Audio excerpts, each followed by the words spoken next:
بسم اللہ الرحمن الرحیم۔ السلام علیکم۔ روزانہ واقعات سننے کے لیے اس چینل کو سبسکرائب کریں۔ ایک مالدار شخص حج کرنے گیا۔ وہاں پر اس نے ایک مشہور زمانہ دیانت دار اور امانت دار آدمی کے پاس عرصے سے واپسی تک کے لیے 1000 دینار رکھوائے۔ اس کے بعد وہ وقوف عرفہ کے لیے چلا گیا۔ جب واپس آیا تو امانت دار شخص کا انتقال ہو چکا تھا۔ اس نے اس امانت دار شخص کی اولاد سے اپنے دیناروں کا پوچھا تو انہوں نے کہا کہ ہمیں تو اس کا کوئی علم نہیں۔ اس نے مکہ مکرمہ کے بڑے بڑے علماء کا ملین سے رجوع کیا تو انہوں نے فرمایا کہ نصف شب کو زمزم کے پاس جاؤ اور اس امانت دار شخص کا نام لے کر پکارو۔ اگر وہ نیک اور جنتی لوگوں میں سے ہوا تو پہلی پکار پر ہی جواب دے گا۔ اس شخص نے زمزم کے کنارے پر کھڑے ہو کر اس کو آواز دی مگر کوئی جواب نہیں آیا۔ وہ علماء کے پاس واپس آیا اور جواب نہ آنے کی خبر دی تو انہوں نے کہا انا للہ و انا الیہ راجعون۔ ہمیں تو خطرہ محسوس ہو رہا ہے کہ وہ امانت دار جہنم میں نہ چلا گیا ہو۔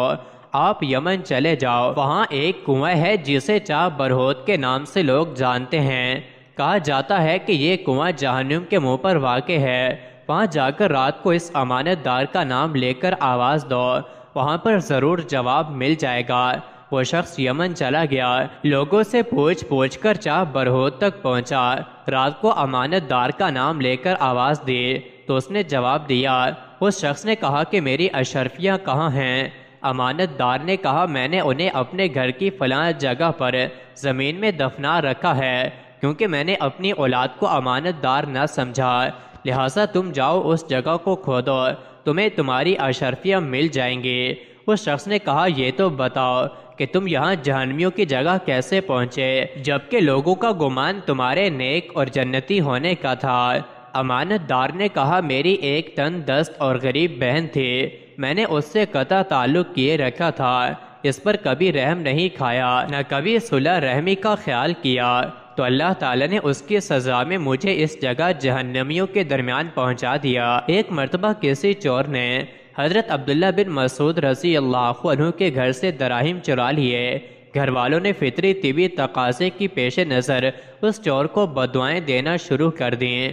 حضرت عبداللہ بن مسعود رضی اللہ عنہ نے چور کو بددعائیں دینے سے گھر والوں کو منع کرتے ہوئے شفقت و رحمت پر مشتمل یہ کلام ارشاد فرمایا کہ اللہ اگر اس چور نے کسی شدید مجبوری و ضرورت کی وجہ سے یہ چوری کی ہے تو آپ اس کے لیے اسی مال میں برکت ڈال دیں، اور اگر اس نے یہ چوری خوف خدا نہ ہونے اور گناہ پر تجری ہونے کی وجہ سے کی ہے یعنی عادی چور ہے تو اے اللہ آپ اس کو توبہ کی توفیق دیتے ہوئے اس کی یہ چوری یعنی چوری والا گناہ آخری گناہ بنا دیں۔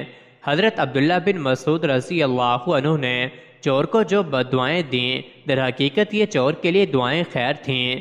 حضرت عبداللہ بن مسعود رضی اللہ عنہ نے مذکورہ کلام میں فرمایا اے اللہ اگر چور نے اپنی کسی شدید حاجت و ضرورت سے مجبور ہو کر یہ چوری کی ہے تو اے اللہ آپ اس مال میں چور کے لیے برکت ڈال دیں۔ حضرت عبداللہ بن مسعود رضی اللہ عنہ اگر اپنا مال معاف کر دیتے تو بھی یہ بے مثال شفقت و رحمت ہوتی، لیکن عبداللہ بن مسعود رضی اللہ عنہ نے صرف مال معاف کرنے پر اکتفا نہ کیا بلکہ یہ دعائیں خیر دی کہ یہ مال چور کے لیے موجب برکت بن جائے۔